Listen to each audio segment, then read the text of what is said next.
Hi, YouTube family. It's Daughter of the Most High. I wanted to come on and say hi just because I haven't been making many videos lately.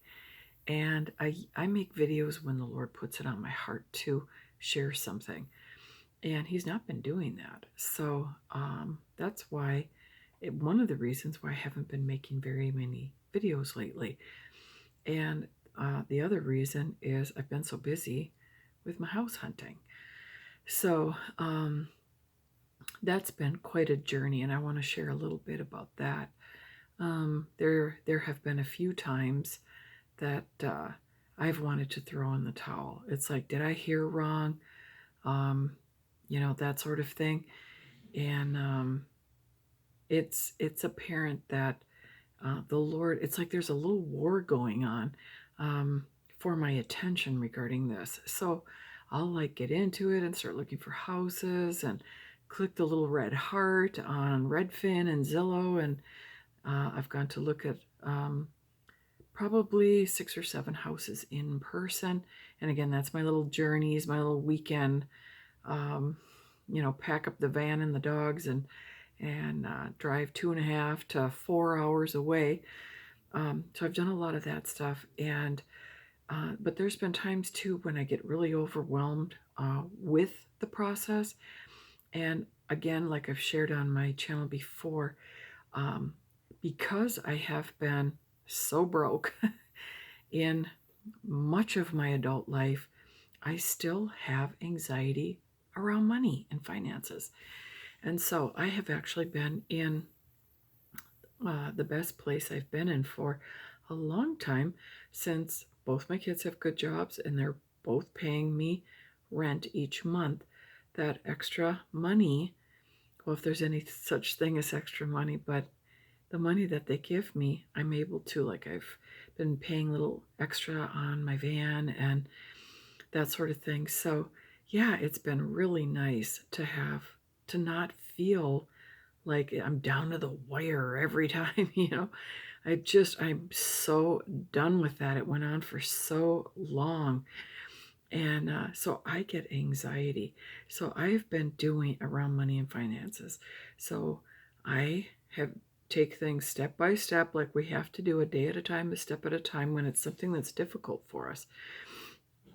And this is just one of my areas of difficulty and where I struggle with faith and anxiety, even though the Lord has seen me through. It's been kind of a tightrope all along the way. So I did call my mortgage company. I did get the ball rolling there. Um, I had just those panicky moments when it was like, I'm not doing this. God, I can't do this. I've been broke my whole life, and what if I put money into something and it turns out to be a money pit, meaning a house, and then it's a money pit? It's just hard. It's just really hard. And when you're, a single person, and I have been single, I feel like I've been single forever, because even when I was married, I wasn't very married. It wasn't a partnership, is what I'm talking about. So I'm alone. And so it is hard. And I always feel like, I have that anxiety, makes you think you're going to be living under a bridge, next month. It's so irrational. And so I've really tried to walk a faith walk through this. And I've said and declared, God, I trust you. God, I trust you. I feel like you're telling me to get out of this city. And in order to do that, I have to put my money into a smaller home somewhere. And I want to keep my townhouse here for my kids because they're not ready to leave yet. And I'm praying that God will open their eyes to the times and they'll see this would not be a financial difficulty if my kids were coming with me. It would not be a big deal. But it's because they're staying here and then I'm taking money out of this house. That makes it the challenge for me. The price range that I am looking in is a challenge. So these homes have some updates, of course, but they also have some flaws. And if I can just say, 26 years ago, when my ex and I built the house that we lived in for 12 years, and then he lived in thereafter, he just recently sold that. Well, I'll tell you a quick story in a minute. I was going to say remind me if I forget, because I forget things.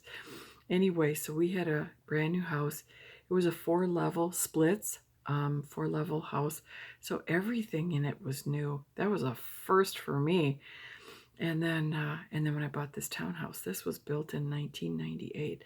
So it's only 24 years old. So is that 24? Yeah. So that makes a big difference. So when I'm looking at these older homes, which are the ones I can afford, so they've got to be on the outskirts. So there's rural, and then there's rural. Rural's hard to say. There's the rural houses where they're like an hour and a half or 2 hours out, which, I've been driving such a long distance, but those are still like in the 200 and 300,000s for a small house. You got to go way out, practically to the border of Minnesota to get the really cheap or inexpensive homes. So um, that's part of the deal. So I've been navigating this whole thing and working through it. And there's been a few times when I was going to throw in the towel. I was just like, God, I can't do this. If I die in my house or I miss my calling or whatever, is going to happen, I don't know, but I can't do this. And, I've said that at various points in my life regarding other things, and now I'm saying it about this. Well, not currently, but I have in this process that's been going on. God, I can't do it. And then you pick up the next day and you just keep going. But there's moments when you feel like I can't keep doing this and doing everything else I'm doing. So I'm still journeying through that. And if I can just give a little shout out to Last Day's Messenger D, when she had her dream, she shared that in a recent video, when she had her dream about the leopard growing and then the people packing up into the car and like racing out of there. That was a message and a word for me as well, that the evil is growing exponentially and that we're going to be heading into a lot and that it's time to pack up and go, which is what the Lord has directed me to do and confirmed it. And so I appreciate that, Dee. Thank you for sharing that. I think as a dream or vision, I know you have those at night, but that I reminded myself of that. That's why you saw the people get into the car and speed away. And it's because once there's, whether it's bombings and land troops or however it all goes, no. we've got to have a plan to get out of, especially if we live in a residential area. And can I just tell you again, there are more like townhouses and apartments and stuff going up. I just saw more today. And it was just like, what? The area that was empty, this like, I don't know how many acres it would be, but yeah. And now they're building these, I didn't look real close because it's a 55-mile-an-hour zone. So how you look off and you're like, wow, they're doing a lot of building. But I didn't look real close because it was, you can't, I don't take my eyes off the road that long. So whatever they were, some type of apartment or townhouse or house or whatever they are, there's more, yeah, and more right in the city. So it's getting pretty congested here. And I don't live in the heart of the city. I live in one of the suburbs. So there's all of that. So I am journeying and declaring faith sometimes when I don't feel it. Sometimes I'm fine. You know how that goes? That's our faith walk. Sometimes we're fine and declaring our faith, and there's other times like, I'm not doing this. So, yeah. Anyway, that's the way I do life, it seems. So I'll give you a little snippet of a story about my ex. He is sold the house that was ours for 12 years, and then he remarried, and they lived in it for I don't know how long, probably 10 years or something like that. Anyway, my daughter told me that he was moving out on April 15th, tax day. And so she had called me because I hadn't heard from her, that day. And I just said, where are you? And she said, oh, I'm helping Dad move. And I said, okay. And I said, where are you? I didn't know if she was at this house over here or her dad's new house. She said she was at her dad's new house. So, you know what I did? It was midnight. I went And I drove over there, and before the new people came in the next day, here it is midnight, and I peeked in the front window, and I'm going to tell you, and I have not looked in that house for 14 years, and I looked at the living room, I looked at what I could see from the front window, and I remember, oh, it makes me cry, and I don't want to sit and cry on this video. Houses mean a lot to me. And when I'm raising my kids, when they were little, and, watching them go up the stairs, down the stairs, into the kitchen, all this stuff we used to do, and the living room, and just memories come back. And the house was empty. And, but there were the walls and the carpet, and, so I was going down memory lane, standing at midnight, looking in the front window. Well, then I walked around the back, and I haven't done that. I mean, I haven't done any of this in 14 years.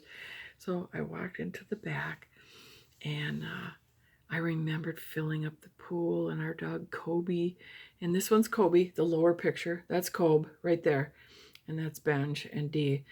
And Kobe used to jump in the pool with the kids and then jump out, just like a goofball racing around. We had a swing set. We had the little Barbie Jeep and the little four-wheeler my kids had when they were little.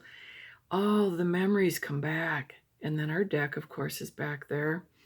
And so, yeah, I did. I had some tears. It was like, man. So the next day, I told my daughter, and I forgot about it after that, that I had done that and just move on to the next thing. And then the next day, I told my daughter, I said, she messaged me. She was at a friend's house, and then she messaged me on Facebook, and she said, Mom, the house is gone. Somebody else is in our house. And she goes, I haven't spent much time there, since her dad and I divorced. She didn't. But she would go there for like Christmas and certain other things and stuff. But she was like, Mom, it's so weird. Somebody's in our house. And I said, I know. And then I told her what I did, that I went to see it for one last time before the new people moved in the next day on the 16th. And so I told her, I looked in the front window, I looked in the, the side window and the front door, I walked around the back. So we were messaging on Facebook, these memories and stuff. And I said, it's hard. It's hard when your life is in this house and then you leave that house. And yeah, it is. It's a thing. So she was feeling a little bit of it too. So there was that. Me peeking in the window. I was like, I hope somebody doesn't call the cops on me or something. But yeah, I had my van right sitting there in their driveway, or my old driveway, or however you want to say that. But yeah, life is hard, isn't it, sometimes? But I did. I'm so glad I went over there and I looked in there for one last time. The memories that I have of my kids and things when they were little. I love the years when they were little. They went too fast. So I wish I could have them both back little for like a week, and then So, and I was a stay-at-home mom, and it went fast. I was a stay-at-home mom for 10 years. I feel so blessed to have my children and stuff. So yeah, what a blessing. So that's pretty much my updates. So I don't really have anything else. I just wanted to share that, I'm journeying through this adventure, and it's a faith adventure and an end time adventure and all of that. And so we'll see how it turns out. One of these times when I hop on, I'll be able to tell you what happened and what I bought and, how it's going to go and all that kind of stuff. So yeah, I just want to have a bug out place. This house is going to be older. It's going to be, probably have some needs or, older type things, but as long as it's a place where we can go if we need to bug out. And I think if that Lord puts that on your heart to make a plan for where are you going to go when you hop in your car? I mean, where are you going to go? And if he hasn't put it on your heart, I'm not saying I'm putting it on your heart, but the fact is, the people in Ukraine knew that that the Russians would be attacking, and how many homeless people and running through the streets and the cars jammed up. And, you know, depending on how it goes, I mean, am I going to be able to get to the house I prepare for? Because I have to go back and forth. I still have to work. So, anyway, I'm doing what the Lord is showing me, and just trying to honor that and walk in that. So, anyway, that's pretty much all I have. Just a little update, and that's about it. So, anyway, family, be blessed, stay well, stay strong. I just want to share too before I close. If you struggle at times with living in the end times, and there's just so many things. Oh, if I can tell you one more story. This one's kind of hard too. This is something that happened this past week. A couple years ago, a friend from high school had reached out to me, and I don't hang around my high school friends. I'm so different from who I was back then, and I have been for years. And they all just kind of stayed the same and stayed together and connected for 40 years now, 45 years. And but she reached out to me, and so we went and had dinner one time, and I went and helped her with some yard work because she had some health issues, and I went over and helped her with some yard work. And I was thinking that the Lord was bringing us together so I could share the Lord with her. Well, what happened is that we had some connection, and then I just found it's so hard when you're with people that are unbelievers and you share almost nothing in common. The things they say, the subjects they talk about, the stuff, it's just such a challenge. And sometimes they even try to talk to you about things, and you're like, I can hardly tell you what I really believe because you're not going to be able to grasp it, And so we did have some talks and things like that, but it was a struggle on my end.